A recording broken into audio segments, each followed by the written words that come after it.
Now, a potential forceful intervention in Syria was avoided in September after the government agreed to destroy its toxic arsenal. Efforts to rid the Middle East of chemical weapons are being held up, though, by Israel and Egypt's refusal to join the international convention. But with Syria now on board, there's very little room left for manoeuvres, as RT's Paula Slier explains. This could soon be a thing of the past. Israelis queuing for gas masks. In the pipeline, a recommendation to the cabinet to stop manufacturing them for civilians. Syria's dismantling of its chemical weapons arsenal seems to have lifted the edge of Israeli fears of a chemical strike. Whereas a few months ago, queues were spilling into the streets. Today, the paranoia has died down. It comes after Syria destroyed all of its chemical weapons production facilities. The country's on track to eliminate its entire stockpile by the middle of next year.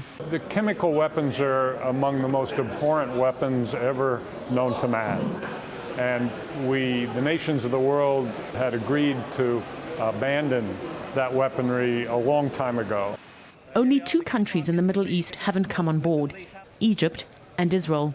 Tel Aviv has actually signed, but not ratified, the Chemical Weapons Convention that outlaws the production, stockpiling and use of chemical weapons. The reason is that, one, there is still some chemical weapons in the region, and also Israel does not want, again, from reasons of deterrence, to reveal and to discover its capabilities.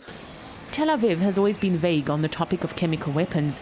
According to foreign media reports, Israel has a stockpile of various weapons, but the Israeli public's always shied away from asking too many questions. The same reason all the time. If it's security issue, we don't have to deal with it. We have the defense establishment, they know what they are doing, we don't have to do anything about it. But with Syria out of the picture, Israel's argument is weaker, and the organization that controls chemical weapons is keeping up the pressure. We regularly, as I said, send letters to the non-state parties, including Israel, and encouraging them to join. But without joining the convention, it means that the OPCW has no legal mandate to undertake verification activities to verify the compliance. But as another chemical weapons arsenal in the Middle East is dismantled with the power of diplomacy, the Israeli government is facing growing international pressure to come on board. Paula Slier, RT, Tel Aviv.